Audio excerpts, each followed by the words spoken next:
G'day, this is Tony Ballinger from the Fighting Men of Rhodesia YouTube series. It's my pleasure to have Barry Mulder back for his second talk. His first talk was done so recently, I haven't even got a schedule number for it yet, but very interesting if you haven't heard it. And we're going to hear part 2, and next week part 3, part 4, part 5. Barry, lovely to have you on board. Thank you, Tar. Part 3, 4, and 5. Wow. Okay. Just, we spoke about my early days joining INTAF in 1971 and going into the army. And whilst I was in the army in intake 130, I joined 129 as a medic.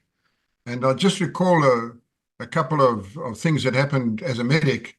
We were brought out of Mozambique for a short op in the Rhodesia area, and we were stationed at Madziwa mine, when I got a call that there was a civilian who was very, very ill, a civilian female. And it was Billy Ratcliffe's wife. And I don't know if you remember, Billy Ratcliffe was a famous farmer who set up a base on his farm, which the army used with radios and water and all that sort of thing, and accommodation, pretty, intense in that. So I set off in a Land Rover on my own, the unprotected Land Rover, and I arrived at the farm, where I found that the lady had food poisoning, and I worked out, and my sergeant was Wolfgang Huck, who I may have mentioned was ex-Foreign Legion, captured in Vietnam, and joined our SAS, qualified, and became a medic. He's still alive. He's in New Zealand. I told him what was going on, and how I was going to treat her, with an antispasmodic and some antibiotics and everything like that. And I did so. When I got to give her the injection, I was too embarrassed to ask her to drop her drawers. So I gave her the injection in the arm, and it must have hurt, but she was a toughie. And I slept in a chair by the bed that night in their room. And early in the morning, she was feeling a lot better and taking liquids. I left some medicine with her. And when I got back to Madziwa, the whole op area was on the radio wanting to know if I'd seen her butt.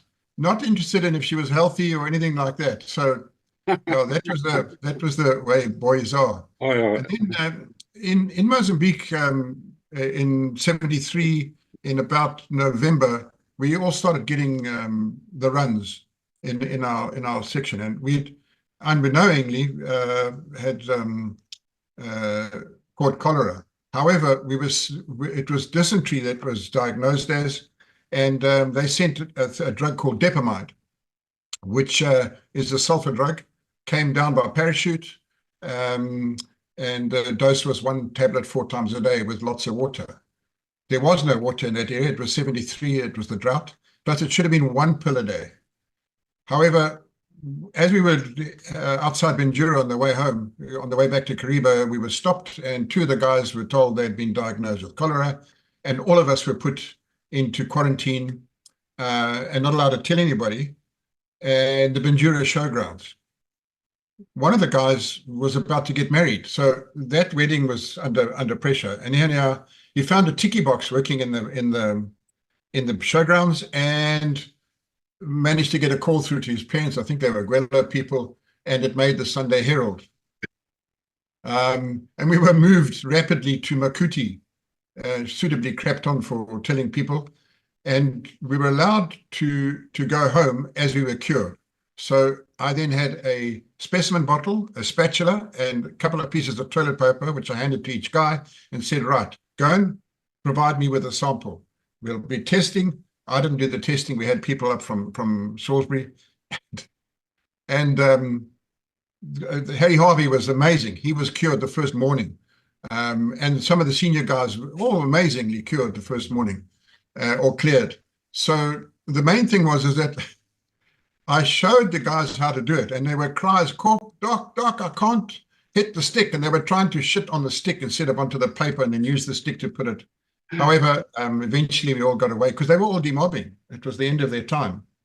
So the problem with that drug is that it's a sulfur drug, and it causes allergies in some people, and myself included. And I didn't know for about 4 years, terrible sores and blisters and that when taking an antibiotic with sulfur. And I met a Slough Scout doctor in Maritzburg who diagnosed it straight away. And it's a problem because one of the guys had a brother in the SAS, a twin brother, and he was unable to give his kidney as a replacement in a wound. So sulfur drugs are a no-no for me, and I'm a penicillin baby. But I remember we had Wolfgang called us all into a central point in Mozambique, and the guys had felt sores and scratches, and they were suppurating and going septic. So I lined everybody up, and I said, right, we're going to give you all penicillin. And if any of you are allergic, please tell me. Oh, I don't know. You know what guys are like. Oh, I don't know. Maybe. Anyhow, the biggest guy, the machine gunner, was a young Afrikaans guy. And I made the guys lean over the truck and then jabbed them with a triplopen, which is a 3-day penicillin. And I explained to them that if they were allergic, they would go into anaphylactic shock and they could die. I was serious about it too. So I prepared adrenaline, and the big fella arrived and he fell off the end of the needle, collapsed. I thought, oh my God. Anyhow, what had happened was he was so scared he'd fainted and was suitably embarrassed. So yeah, guys stayed away from me after that. So one of the things about being a medic was that I used to help out where I could. I taught my guys basic medicine, but on the minefield, on the cordon sanitaire, often the medic was maybe away after an incident, taking somebody through to the hospitals or whatever it is. So I used to fill in on with the guys in the minefield, and I was treated like a king, I must admit. Served tea and all that. It was a hard job, that sitting in the sun, putting in the mines in. And I made some very good friends amongst those guys, and also came across the odd kudu that had succumbed to inquisitiveness in the minefield, and that ended up as built on. But so being a medic was a great help for me, and gave me a lot of confidence in dealing with incidents. I often had to help out with civilians hitting landmines, and that's the worst because they don't know how or why it's happened. Little kids, with shattered legs, and I remember Russell, the pilot. We had 7 planes at one stage, I think. Eventually, all spray painted and with diffusers on the exhaust. And I think he had 12 kids in a 6-seater after hitting a mine outside Caetano. We carried them in. I mean, I still can. That's why I keep my nails short, because I can still see the blood underneath and the smell, and no crying, just shock.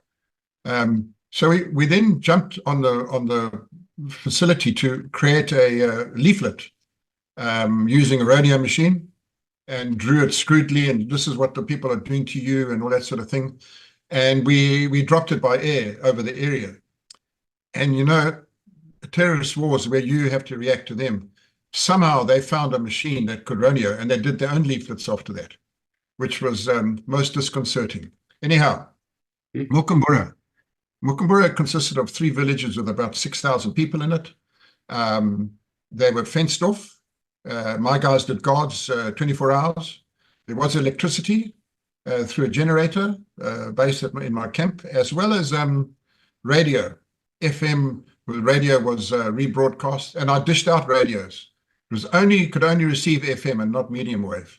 They were quite useful radios, and they were quite big, and yet the working parts were quite small, and it was found that a snub-nose 38 could fit quite conveniently inside. And so some of the plainclothes guys in Special Branch and that used that. And also could take 3 slabs of Russian TNT and connected to a switch. When you switched it on to listen to the hit parade, you listened to the hit parade. You became a hit. So the village, I ran things as though it was just a normal place. I tried to make normality. I hardly ever carried a weapon, carried my fly whisk, which is here somewhere. And that's the fly whisk, what's left of it, and carried on with the story. The people treated me as I was just a mujiti, a DC, and I made a point of not being aggressive and tough and kicking heads. There was no need to. They're quite cool.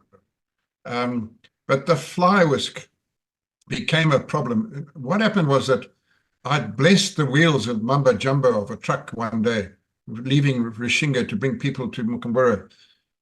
And the word got out that it protected vehicles from landmines. So one day I headed off with a truckload of guys behind me. I was supposed to go in the front and looked behind me and there was no truck. So I went back. I said, "Sir, you haven't blessed the wheels." So I blessed the wheels, headed off up to village number 3 and then turned left to cross the Nyatanji River, heading up through to Jigango and up around the Bullnose. And we got just near Pachanza, and I was driving on the wrong side of the road, I must admit. And my corporal was used to follow in my tracks. And I thought, if there's a truck coming towards me, if I move out of the way, they're going to hit. So I stayed where I was. And there was a truckload of some colored soldiers going on a rat run, and they hit a mine between me and the truck behind me. So my guys got out, did all around the fence, but then started whistling and shouting and screeching, you see, sir, you see, sir. So we sorted out the RDU guys, the police arrived and cleared things up, and off I went. We got close to Darwin, about 6 k's out of Darwin, the road becomes tar, and I headed off and left the truck to trundle along, and full of sandbags. It didn't go very fast. Got to the office with my escort because my dog used to have to use her own seatbelt, so I only had one escort. And then the truck arrived, and the boss was on the grass outside talking to somebody and shouting and screeching and all that sort of thing. So he said, get a grip on your guys. And I said, but we've just missed the mine. And he said, oh, it's that bloody fly whisk again, isn't it? And it got out of hand. It got out of hand. Guys wouldn't go out. And it became a stupid legend or whatever it is. But it worked. And one day, somebody had arranged a show down there where they brought in a British comedian, and he stole it. And the support unit guys and some of my guys then said, no, that's it, we're not going out. We're not leaving camp until you bless the wheels. So it caused such a consternation that I was flown to Charles Prince Airport. A B car took me to Salisbury Central, where Fred Mason? I think he had done a couple of weeks there. He was the member in charge, showed me around. He said, I'm sure you remember this place. I explained I'd never been in jail there. And, because Salisbury Central was a great place to spend the night if you had no money. And to the Monomatapa Hotel, where the young barmaid was told to tell the comedian to have the fly whisk ready in an hour, and away we went, biwa. Hour later, arrived back, the fly whisk was on the counter, and I was flown back to Mukumbura, and everybody was happy, and everybody went on out on patrol and whatever it was. And it just got crazy. It became a thing, and guys would come and say, hey, we're leaving, can you come and do your truck? But the superstitions and things like that. In Rishinga one day, an old tribesman came in and said that lightning had made babies in his field that he was plowing, and it had laid eggs. So it's an old superstition that when lightning strikes the ground, it can lay eggs. And in the ground was this crystal. I don't know if you can see it. Bring it more towards the camera. Oh, wow. Good Lord. It's 40 centimeters long and about 10 centimeters wide at the base. Wow. But I've kept it with me all this time because it's supposed to be good luck. I haven't won the lotto, but I can tell you this thing weighs about 8 kgs. Also, in my travels, after hitting the landmine with the artillery guys in February 75, I was given this as a memento. Excellent. It's dated 1955. It was given to me by Sergeant Major Phil Payne, who was later RLI support commander, and came with its plastic cover. Can you see it? Yeah. So, and he said, please, whenever you look at this, remember, we could have gone home a day earlier. So, those are little mementos. Something else I came across was the influence of the Portuguese and Arabs in the area. Yeah. There's a sword, Jeez. handmade, beaten. I've got a couple of them, but this is the best example. It's got quite a bit of detail carved in here. Wow. And I'll talk to it another time, but the influence of the Portuguese in the area is back as much as 300 years. from then, from in the 70s. And we sometimes found wagon wheels in the Mukumbura area. So they'd come up the Zambezi, up the Musongezi, okay, and or through from Kabrabasa, which is now Kaborabasa. That's in the records that I found talking about the movement. And basically they took over from the Arabs, which were already there.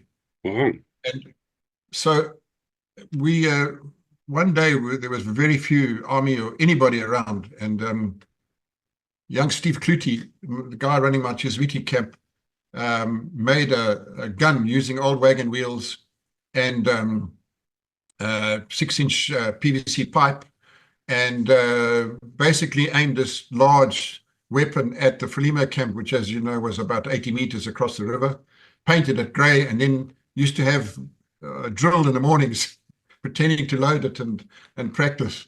And Frelimo actually, a guy was captured, and you know, he is coming for food, and they have struggled. And he said, no, we'll never attack that place. Have you seen the big gun that the guys have got? So that worked as well.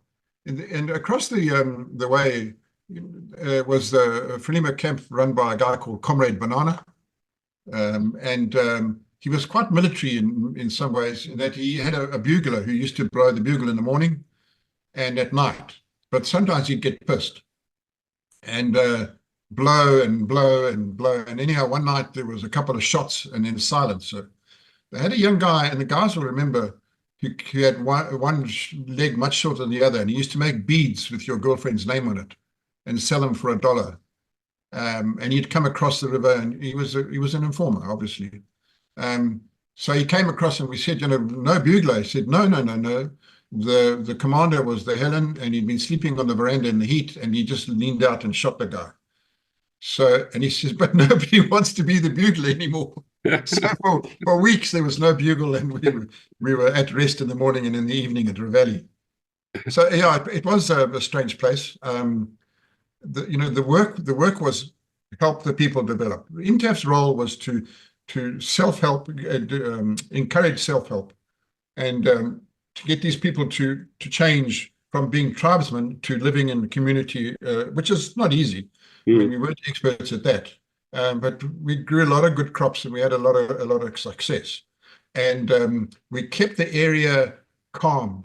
And we've never, not while I was there, and afterwards, we're never attacked. Ambushed, yes, going out to Kaitano or up to Hoya or Mazarabani or things like that. But we kept we kept things, tried to be as normal as possible within the confines, and. Army would come in and out, depending on what was going on. But things were starting in 75, starting to move to the eastern side of the country. The fence was, you know, right through to Rishinga, and beyond. So in some areas, like in around Marymount Mission, were actually liberated in some ways. Even the SS stopped operating there. They were, you know, wasting your time. So Mukumbura was a place with a reputation for being a party. It wasn't. It was hard work, but we did enjoy. Alan and I ran a dry camp, but the surf club, which was in the police camp, was a place we would relax within and then maybe get out of hand now and then. Clifford DuPont arrived one day, and I was told he was coming, and I just said, well, does he want to see me? Everybody said, no, he wants to see the senior service, which is the police, really. And the young guy there, he didn't want to deal with it. The Air Force said, forget it. The Army said, no. So Clifford arrived at the airport, the little airstrip, stood at the bottom of the stairs with his hat held against his jacket, entire jacket, and 45 degrees. And said to Alan, I think I'd better go and say hello. So took my Stetson off. I was wearing a pink shirt that day again, and greeted him. And he said, hello, what are we doing? So I said, well, tea. So he said, fine. And we went. In the meantime, my sergeant, who was a local from close to Darwin, said, do you want me to jack up the guy? So I said, yeah, maybe, you better. But I don't know if he's going to come here. Anyhow, he did. And when we got to where our house was, the guys had formed up, and he did an inspection. So I sent you a photograph of that. I think it got in the press as well. So then we had tea, and then he wanted to see the surf club. Took him along to the surf club, and the first thing he noticed was a board hanging above the bar with part of a felt screen on it. And he said, "What's that?" And somebody piped up, "It's that G word, toe, sir." And we'd found it in the minefield, and it was pinned to the board with what's left of the toe. I mean, macabre, but you know. And so yeah, fine. He said, and about a week later, I got a parcel on one of the flights, and a note from the DC Jim Latham who said, the president says, "Thanks very much for the visit. Please display this crest, his crest in the pub, because he thinks that the toe leaves a lot to be desired." So we duly changed it. So we did get visitors. We had female visitors sometimes, and I used to give up my room because the door could be locked, and it had a shower and clean sheets. And one of the ladies was in charge of the women development workers, and she would arrive carrying an Uzi, wearing a long skirt, and we would do night patrols in the village. Yeah, she was an amazing woman. Her name was Penny Ross. In those days of beehives, arriving with a beehive, up at the top, and other people visited. I had Pickwater arrive one day on that fancy Dakota that had many bottles of brandy, and those South African officers were quite pissed when they landed at Milkers. And had their pictures taken against one of my bunkers, borrowed my pistol and belt, and so yeah, it was. I even had Dick Paget visit me one day, and if you remember, Dick was the sergeant major who did all the training in the Medic Corps. He was on a run. He was amazingly fit, and he said, "Now I heard you were here, and I still want to know if you still piss your superiors off by pulling their piss." I said, "No, sir, I wouldn't dream of such a thing." But anyhow, he wasn't my boss anymore, but he was still a sir to me. My company commander in first phase, a guy called Leviton, he also visited me. He said, "I remember you doing a 5-day CB for me, but how's it going?" He was getting an idea. I think he was being moved out of Llewellyn into a more fighting unit. Yeah, it was a great place. And we declared UDI 1 November 75, and that got out of hand. I wore, as I've said before, a wooden penis as my mayor's badge. We had flags. We issued visas. Ian Smith happily paid for a visa. Police Reserve would arrive in a Dakota. We'd line them up outside a little desk that we had in the back of Alan's Land Rover. Alan's Land Rover was his own Land Rover, which the government mine protected for him. It was a yellow thing. And it ended up with quite a few holes in it, and actually burnt out after one incident. But it was our working office, and we printed T-shirts, and one of the T-shirts was called "Making Bacon," which was two pigs, like Fly United, and it was in the government gazette and banned. So we sort of took that as a symbol of our success. Yeah. So yeah, it got out of hand, but we worked hard, and we played hard. And there were times when there was nobody there. And one day, special branch guy, an English guy, came across and said, "Please, we need help. All your guys need to be attached to a white unit, and they're doing a sweep through from Chiswiti up towards the border, and we want all these guys in stop groups with police reserve and all that." So I dished out. So there was myself, Alan was away, a guy called Stingray Reynolds, who was ex-police, then he was engineers, then he was this, then he was that, and this special branch guy, Nick. And one afternoon, I was faffing around in my office, which was also my courtroom, where I used to hear court cases. And he said, we need to go out. There's been an incident. So I said, okay, I jumped in the Land Rover with him. None of us had a weapon. We just went, and came around about 3 or 4 Ks along there was a road running along the minefield, and we came around the corner, and there was some guys crossing the field. I don't know how they get through the field. Our guys would always hit, but they never did.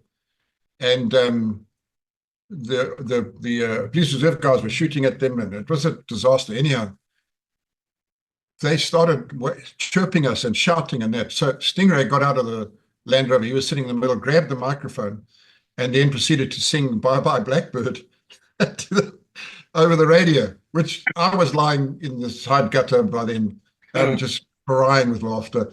And we got crapped on for not using proper radio procedure. So he sang Onward Christian Soldiers, and then we were told that was it. Go back. No, you haven't helped at all. So yeah, it was a crazy place. One day, one of the police arrived he said, come and look what I've found. Outside the District Commissioner's office in Darwin was a sign that said, all persons proceeding beyond this point to report to the District Commission. These buggers had stolen it, taken it to Mukkers, and they then went the next day and set it up facing into Mozambique with a small notebook attached and a pencil, which was duly signed by some gang coming through, which wasn't very clever of them because then we knew that was somebody around. Yeah. But strange things happened once you got over the Mavurudana, and strange behavior and things like that. But it was and it's still going. My house is still there. A lot of guys land there and go fishing or hunting on Cabora Bassa, which was just starting to fill up at that time. And the water comes up the Musongezi River almost to the mission, which was my first base. And Musongezi was one of the, 200-300 years ago was where the Portuguese used to come into the valley as well and go up through Mazarabani to the Sipalilo area. So yeah, I think we were successful in what we achieved in Mukumbura, and it became a place that guys aspired to take over. I met a wonderful woman in Engeldorn, whose mother was our clerk in the sub office. In fact, I met her mother before I met her, and she decided that a marriage would be a good idea. So I spoke to Jim Latham and said, can you get me a transfer? Because I'm getting married. Because you basically had to ask to get married, even to grow a beard in the beginning. And when I joined, you had to grow a beard. So he said, no ways. And I said, well, Mukkers is not the place for one woman. He said, it's fine. I'll get you a house. You're coming here and I've got a job for you. So in March 76, I got married in Engeldorn, which was, it was bad. Those guys only left on the Monday by being told to leave. And Alison and I were given a house up on the ridge outside town, right at the bottom of the FAF airstrip. And I took over the training, took over the training of the men, because we had been told and instructed to construct PVs, particular villages. And that was a hell of an exercise and part of my success after the Valley Floor. And luckily I had been in the army. No equipment, 303s and a few FNs. I managed to get some shotguns, semi-automatic shotguns, and we started training. I had very good men, ex-RAR, to train. I drew up a schedule that I gleaned off our course at Llewellyn and scheduled. And Colonel Parker and Colonel Peter Rich, may they rest in peace, gave me equipment. And in fact, I even had 8 RLI instructors at one stage helping out, making the guys more aggressive and latest tactics rather than, arrowhead formation and, and all that sort of thing. We at the meantime, the guys like Alan, who was an agricultural officer, their code name or their call sign was Badza. They were surveying where we would develop villages. You've got to keep in mind the clans and the headmen and all that sort of thing, water supply, and that was their job, done without radios, with surveying equipment that they were Gweeby boys. A lot of them were Gweeby boys. So they were out there, no radios, in the bush, walking and planning and then drawing the plans. I'd been at varsity with a guy called Dudley Searle, who owned a building company, and I'd worked with him in sort of designing the buildings that would go into a keep that could be quickly erected. And a keep is an old, ancient development, high walls where you live in between, inside, with an entrance. So we had keeps already established in some places, but no villages. And then we developed villages next to them. Sometimes put an airstrip in, much to the pleasure of the army, and displeasure of various people in government who felt that we were misusing funds. But the police and army and Air Force were very happy with it. We were able to do some good casevacs and that sort of thing. The cooperation with the army and the Air Force was tantamount. So Alison, my wife, ran the operations room. She was trained on radio procedures and all that, and then she started helping out. She recorded all the deployments, all the patrols going out, spoke with the Air Force and Army control ops rooms, which are right next to us. Worked with people like Andy Samuels, Derek Watts, may he rest in peace, and Andy. And she was 19, got her to stop wearing mini skirts, wear trousers. And she was a gung-ho. She and I used to do Agric Alert at night, chatting to the farmers and doing the check that everybody was okay.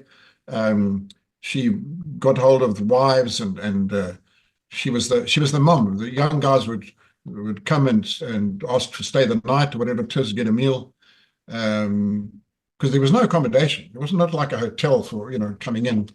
And eventually, even a lot of Air Force guys said, they were always on duty and would we mind accommodating their daughters, girlfriends, wives, whatever it was, no daughters, just wives and girlfriends or both.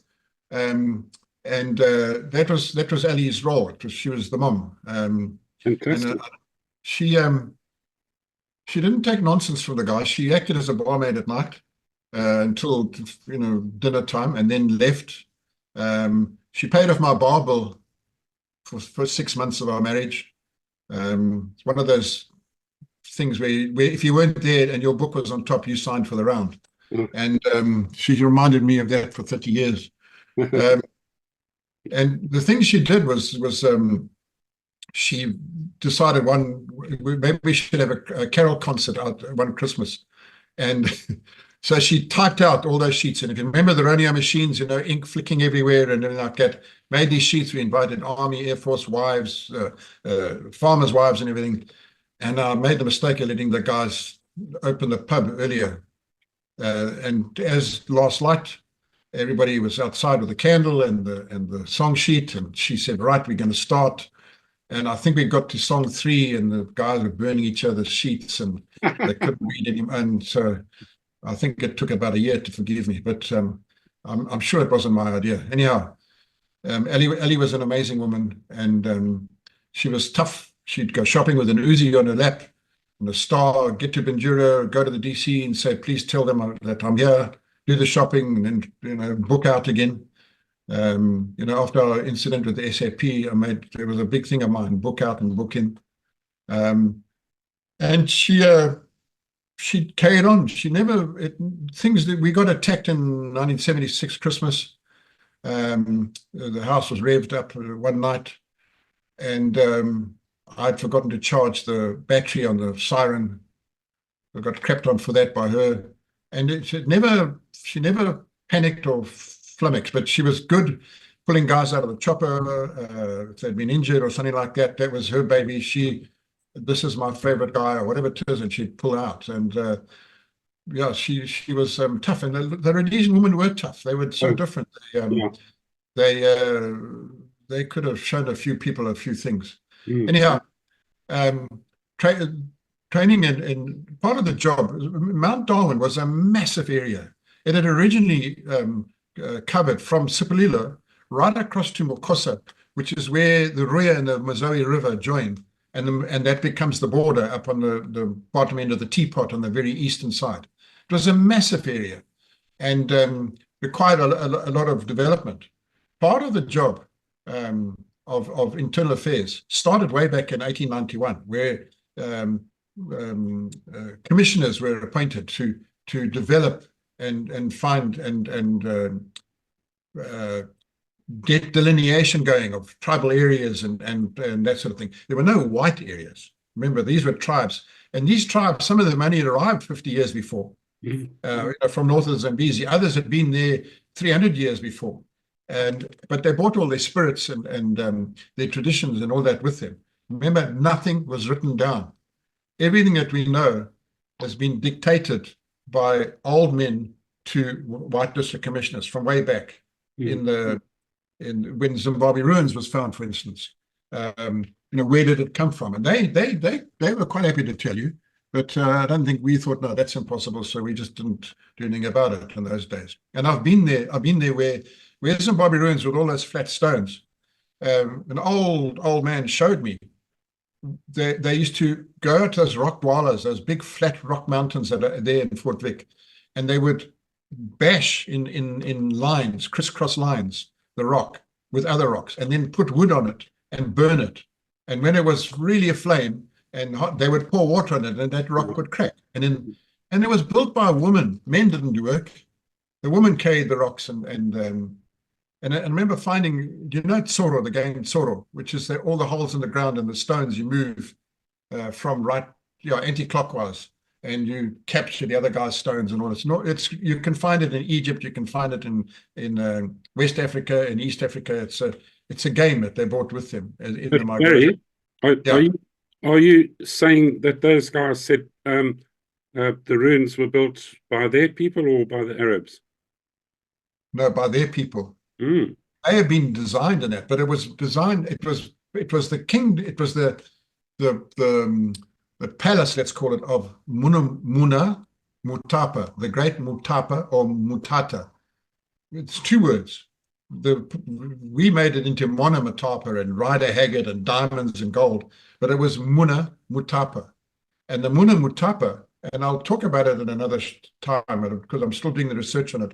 The Muna Mutapa, that was his main base, but his area of influence was even into Mabungubwe in South Africa, right up into the valley floor. And it was about gold and ivory. And the Portuguese had come up through the Zambezi, but they also came up through the Sabi and the Lundi. And they found that a tough going because it was dry, coarse, and there wasn't gold there at all. There was gold around Fort Vic and places like Zaka and Chibi and Chirugwe or Surukwe. So because the Sabi incursion by the Arabs, the Phoenicians, the Portuguese, whatever came up there. John Van Sale, who owns this channel, and myself have both seen brass rings above the waterline on rocks there. So they reckon that was maybe for tying up boats up to a certain point of navigation, and they would be in high water because they would have been Arab boats, Phoenician. I would say so. I don't know. The Portuguese, God bless them, were bullshitters. If you looked at a map that we were given in the early days, there were big red dots. So we used to say, right, we could take a couple of dollars and buy a Coke. There was nothing there. There was Tet, and that was it. All the rest were Buddha. Until the Rhodesians remapped the whole area using the cameras and that sort of thing. So the Portuguese said they were a major influence in that area and everything coming out of Sofala, but they didn't really conquer or take over. They traded. Yeah.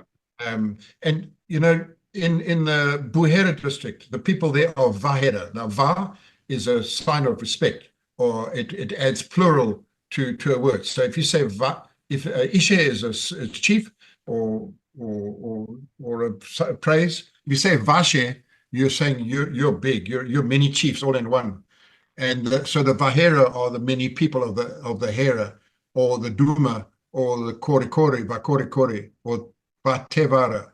So the Vahera people in Buhera are of a slightly reddish skin. They're not black.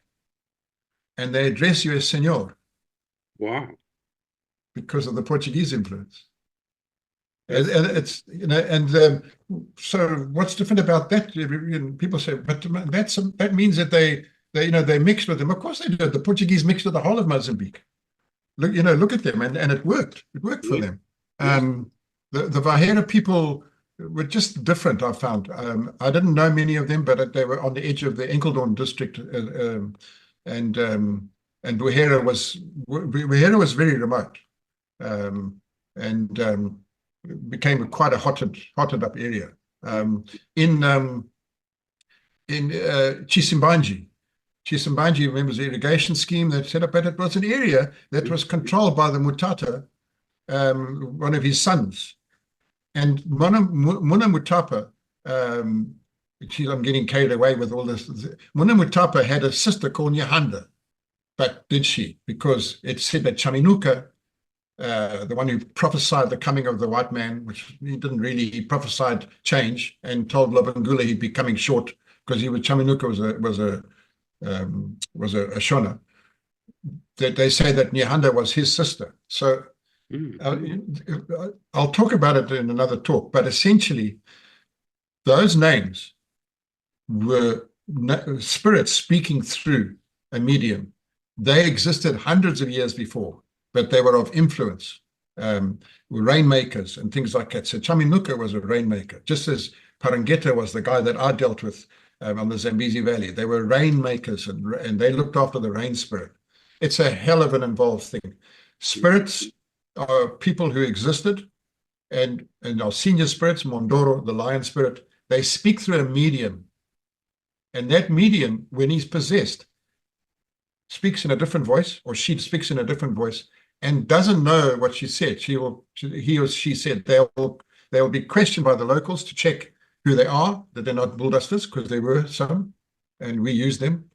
But then they would come out and say, "What did I say?" So they play a major part and still do. And Jim Latham became an expert at all this. And his job in the mid-60s was to go and identify the mediums, who they were, which spirit was speaking through them, and which side they were supporting, the nationalists or us.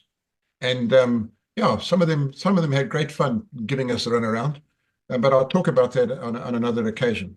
They played a major part, and as you know, the enemy called their sectors after Chaminuka and Nyahanda, and they took the person who was Nyahanda was speaking through into Mozambique, because at one stage Nyahanda wasn't very cooperative, and apparently died there. But you know, I'll come to that. So you know, if you take it that Mount Darwin then was split, and the mountain Mount Darwin is called Fura, okay, by Courtney Salou and by the Portuguese, but their maps show it in a different place. But on the mountain, and I've been up there, Alison and I drove up there once with the guys on the horses, and there are some stone buildings and all that sort of thing there. But I couldn't see, and I'm not an expert, or any mining, but there were mines in the area, especially Rishinga area, you know, small mines and that sort of thing. So, and then because we used it as a radio outpost, because it's this mountain in the middle of nowhere. And Salou called it Darwin, you know, the origins of man and all that sort of thing. Anyhow, so Mount Darwin, my role was to develop men for the keeps. There was a time where we were getting good thumpings, and you know, I even had quartermaster stores with a guy I grew up on the farm was my quartermaster. He lived behind my house, a little corporal who died, unfortunately, there on the base. And I even had coffins in my quartermasters, because I was tired of sending guys back in body bags, and you know, they should be treated with respect. And they were just black coffin government coffins for the use of. I had a requisition book, and I used to take a truck and go to government central stores and just bullshit my way around, because I had to get kit and boots and trunks and beds, and you know, to put into the villages. And you know, have you got permission? Yes, I have. Of course I have. Okay, sign here. Thanks very much. I think I should have maybe been charged with theft or corruption, maybe, like in the present day South Africa. But anyhow, I wasn't the only one. So that was the saving grace. And they had the boss's full support, and the army guys and the Air Force guys were amazing. You know, I had the privilege of sitting in on jock meetings when the boss was busy or whatever, and with some high people. And I once had to give a briefing to a chap in khaki safari suit with a beret on, and it had to be translated into French. And he was a Rothschild, and a great friend of ours, I believe. So it was a fascinating place to be, and hot and cold, as the army moved in and out. Um, uh, you know, those ladies used to come up and do the bacon and egg rolls. Getting out, the roads, rebuilding the roads, redoing the landmine holes and things like that. Playing a bit of poker. We made a hole in the door of the bar, and somebody bought a roulette wheel, and we were playing roulette one night, and the lights went out because they blew up the power lines near Chester. And literally everybody dozed until the power came on again, because we were so organized. All our different people building roads were national servicemen. Some of them lived in caravans with their wives in the middle of nowhere. Good. I had a guy called Billy, an Irishman, who had a bit of a cut on his lip. He said, because I said something I shouldn't have said in a bar one night. And he did anything. I built anything for me. And every Friday he would go to get rations and get absolutely fraught, and then forget to take his escort home again. And we'd find him at the bullnose, deciding which road to turn down to come home, and singing Irish songs. And he'd say, well, maybe the enemy would like it, So people like that.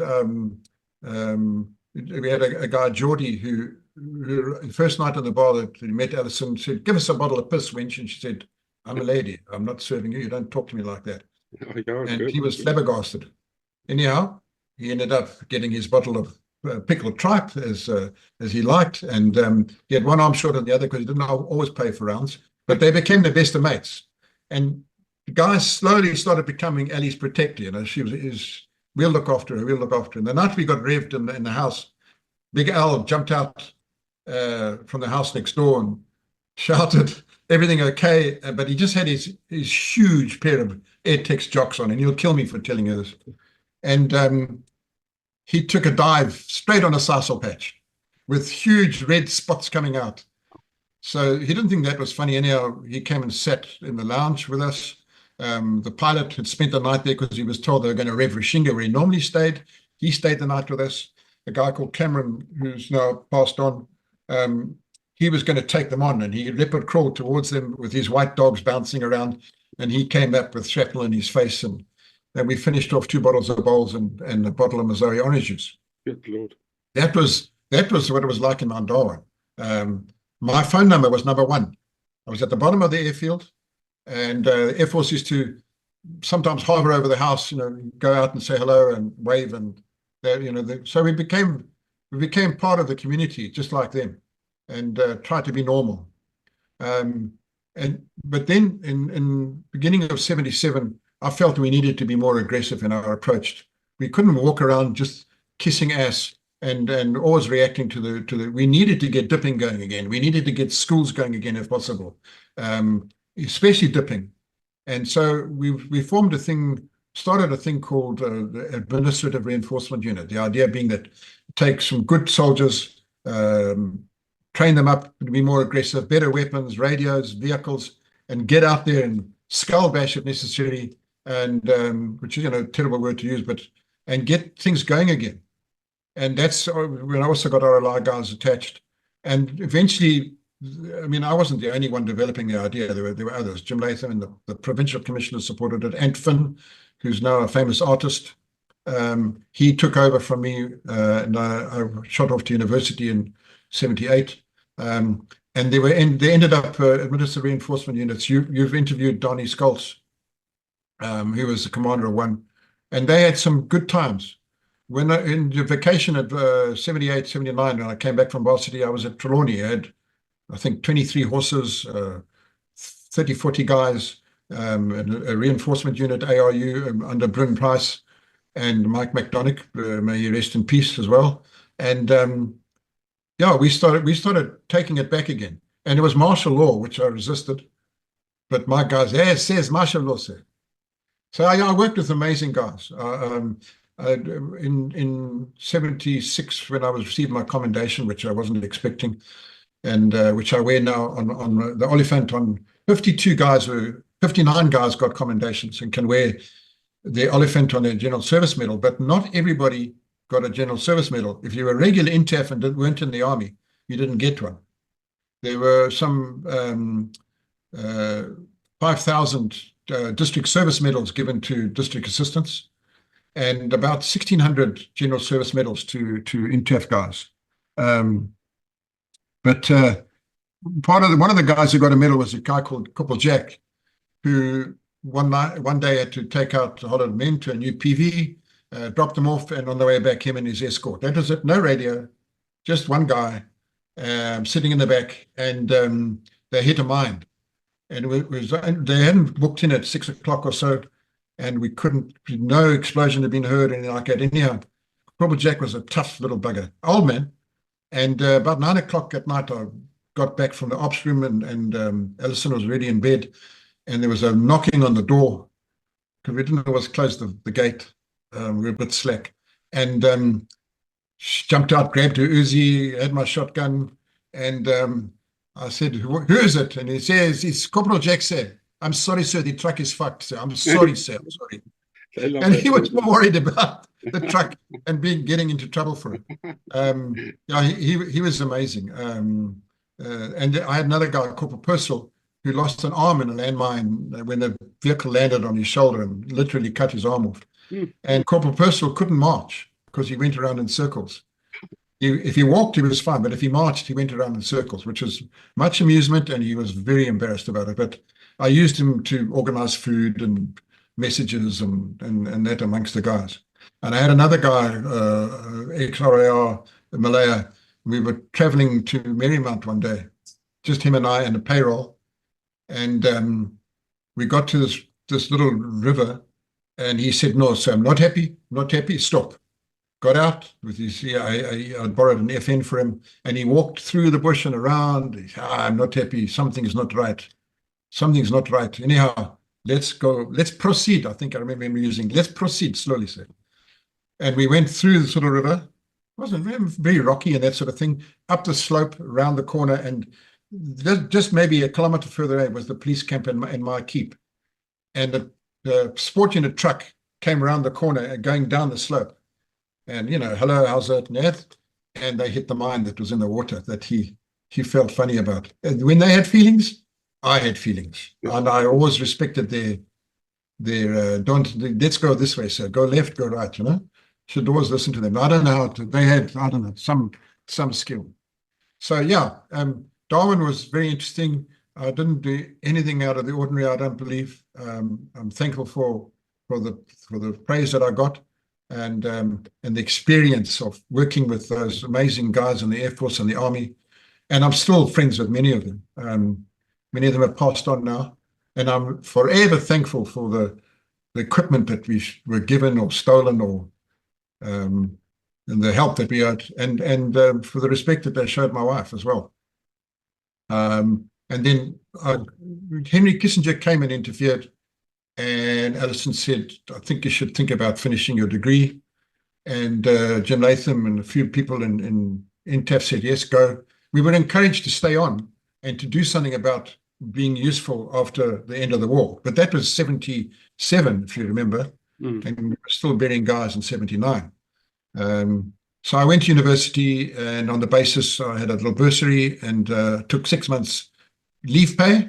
And that helped me pay through varsity. Ellie worked in the bank, and I got a good degree in agricultural economics, and I was going to go back and work in the Ministry of Agricultural Development, which in developing agriculture, it was part of our role was to institute better practices in local government, in schooling and medicine, and in agriculture, to make people self-sufficient, as well as support the tribal structures, which didn't make the ANC too happy, or the ZANU and those guys. So that and then end of 79, as I graduated, it was suggested that I don't carry on and stay back. I mean, I wasn't a hunted man or anything like that, not that I know of, but Ellie didn't want to go back, and we were getting long time sit reps from guys, and things were tough.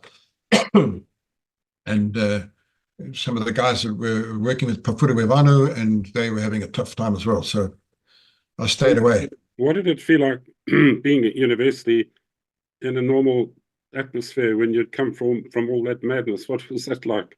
Well, it was weird. And I had a big beard and long hair, and that just because that's how I arrived. That's how I was. I used to take my beard off for parades. Um, and a guy I had been in varsity with in the early days, he came back. One of the guys who was a serviceman with me, a vedette, a national serviceman, he was older than me, and he followed me, and he ended up as assistant professor of fine art. He's still alive, lives in Prince Albert. And another guy was an ex-cop, played rugby for Rhodesia. We all ended up in the same street. And they thought I was special branch, and the young people wouldn't talk to me in the beginning. And I remember one day we were getting a lecture on race and racism. And Mike and I was to sit in the front with long hair and our beards and all that. And we had no money, man. You know, we had wives, and he had a child. And this lecturer said, well, you know, what you see is going into the army makes you a racist. So I said, bullshit, rather loudly. And 304 students went, fascist pig, boo, hiss, and all that. And he pointed at me and he said, my friend in the Sluice Scouts here, which I had nothing to do with, doesn't agree with me. Boo, fascist pig. Anyhow, so afterwards we went to see him. And we said, you know, you can't say that. These kids are just repeating what you've told them. They're writing an exam. You give them a top mark. And what have they learned? They haven't learned anything. And it's not true. The guys, the Rhodesians, are not racist. There are racists amongst them, but they're not. And the army doesn't make you a racist. It maybe makes you hate something or your enemy. So he said, yeah, maybe you're right. So Mike said, where do you come from? And he was from Bulawayo. So he then took a swing at him. Mike took a swing at him, and we had to sit a few rows back after that. There were some strange people out there, and eventually people got to know us, and they trusted us. We refused to work for the South African Special Branch, and because we were approached, we refused. And even the famous Tony Granger, who now sits on the council at Rhodes, I'm going to be seeing him in a couple of months' time. His dad was a lawyer in Zim, and Tony he's an author and a very good lawyer in England now, and he sits a big deal in the BSAP association. We just refused, and we protected each other, you know, guys. But we were being the older guys. If there was an incident, then the cops used to come to me and come and please deal with this. We had an incident where some young guys came down for the weekend from Harare and R&R, let off flares on the campus, and the police just said, look, that's a terrorist offense in terms of the Terrorism Act of South Africa. Those guys have brought across the border weapons of war. In the strict sense of the term, tell them to get to the border now. Otherwise, we'll put them in. And it was, we had a few things and a few incidents. One or two people, the varsity assisted us with flying them out and back again because they were out of hand. They were aggressive and fighting and not doing us any good. And remember, we were there as guests. Yeah. So it was tough. And, you know, and I think in September 78, the 10-day vacation where you're supposed to be swatting, and one of the guys went home to Zim and surprised his parents, and they said, oh, we're going to Kariba for the weekend. And he said, well, don't worry, you know, you're back, I'll swat, and when you get back. And they died on the Viscount on the 3rd of September. So you had that. We had guys killed in action over the Christmas holidays. We had to deal with that. And I sometimes think, why the hell did you agree to go back? Because I loved it. I was based at Trelawney Tobacco Station under Stanpines Clinton, who was a tough bastard. He knew me from the officers' course that he used to run in Mildura, and he just said, off you go and do your thing. And just keep me in the picture now and then. So that's how I paid for the next year, with a couple of months of salary. And Alison stayed behind in Grahamstown. She came up for a couple of weeks and managed to get to see her for New Year. And that was the job. You know, the fact that I had my wife with me I was very lucky. Many guys didn't. Many guys didn't see their wives for months on end, especially Air Force guys and some of the loan operators. And it was a good time and it was a bad time. And I'm forever grateful that I was there. Anyhow, I will do some more work on the role of INTAF. The role of INTAF came from 1891. We will develop this area, this country, and many of the district commissioners, part of their role was find minerals. I've got a report here from the Scientific Society of Rhodesia in 1906, where guys have reported and drawn the map where they walked from the Sabi and the Lundi to the junction down to the coast to map it, to see, one, for minerals, two, for navigation facilities, and for agricultural facilities. It's there. There's the report. It's about 10 little A5 pages. That was their role. They had to go and do it as a basis of self-help. We'll show you what to do. We used to have demonstrators who would demonstrate, better maize, this and that, improve production per hectare. And from there, encourage self-government. Okay. And because we moved a lot of people, Kariba moved a lot of people. The farm that I grew up on, people were moved off there, the Chinetsa people. And the very first governor after independence in 1980 was a guy called Peter Chinetsa, who took over the farm. I guess it was his forefather's farm, so people will disagree with me, but in a way, because I remember finding the hard standing, and on the farm, on the corner, just outside Karoi village itself, was a Roseware metalworks, where 3 of those big copper ingots, I think they call them, it's like an anchor sign, which they would carry on a stick, very heavy. 3 were found there. One's in London. One farmer had, another one I think went to the museum in Aurora. But that's from 200 years before, just lying there with the old workings, the fire, the furnaces. So they're very interesting, that whole area, the Vuti, the Rekomachi, and all where the war was. This is truly fascinating, Barry. I'm just lapping this up. I don't want to cram too much into these talks, because then it shortens each item too much. So this is going to be like a long, luxurious bath, your chats with me. You can take your time, fill in all because the historical knowledge that you have is unique. It's a wonderful perspective. The history comes from the early DCs. Yeah. They recorded it, Well, how many people know this? I don't know anything that you're telling me. They produced a thing called the Native Affairs Departmental Annual from 1923 to 1979.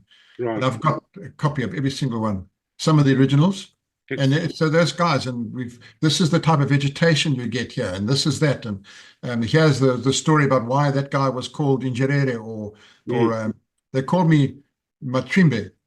He walks without a stick or with a fly whisk. But interesting. It may have been something derogatory as well. Very good like that. Well, this is wonderful. I certainly want to dig all your knowledge out and experiences with witchcraft. I'm looking forward to that as a spiritual guy. But I think we're going to leave it here for today. Okay. Thank you so much for the second talk. I'll give you a heads up for the third one. And, just an aside, do you think your wife and that German guy would be willing to talk? No, my wife's passed away now. Oh, I'm so sorry. Yeah, she passed away last March. Oh, I'm very, very sorry to hear. Yeah, in Stilbaai, very, very quickly cancer. I think it was the vaccine, but anyhow. Wolfgang is in New Zealand. I don't know how compass mentis he is. He's in his 90s now. All right. But I'll get hold of Alan. Yeah. And Steve Clutie's in Swindon. He's an interesting character. Please tell I think he's as bad as a hatter. I'd love to interview him. He's joined the Legion. And then I've come across another guy I haven't seen since Rishinga, a guy called Robbie Bresler, who's in the police and ground coverage. And he could be interesting, and I'll get hold of him, because he sent me a couple of messages lately to please. He does a lot of research and finds pictures. His mum and dad were beaten. In fact, his mother was murdered outside Guelo in 1980, 80-something. So, but he lives in Montague, not far from me. And I need to get off my arse and go and see him. So look, and Antfin might talk. I'll send you his email. Him and John Connolly are very big friends. Do some recruiting on my behalf, because they don't know me from a toad bolt. Have you spoken to Bryn Price at all? Bryn Price, I had his drawing done by Lorna Kelly. And Okay, so Bryn is, he sort of keeps the INTAF guys together. I don't know him. okay. I looked after his dog for a few weeks. But he's a great proponent of the ARU. And Dudley, I'm sure, has given you some good stuff on the ARU. Yeah, Dudley's an amazing guy. Ended up as a colonel in the South African Army. I've just done the first talk with him today. And Is it? I've He's got a more great to guy. come. Yeah, He's very humble. yeah, lovely guy. Yeah. Anyway, And Jerry Tonda, have you spoken to Jerry? No, the thing is, I've got so much going on behind the scenes. Guys watch these videos and think, oh, people just appear, but I have to plan them, I have to book them, I have to communicate. He's in Derby. He's in Derby there. Half the time. He's produced a couple of books, and he's a military author now. Okay. Yeah. Well, if you can approach as many as you can and let me know the outcome, that'll be wonderful. Okay, fine. Thank you very much. Okay, sir. Okay, cheers for now, Barry. God bless. Oh, well, God bless.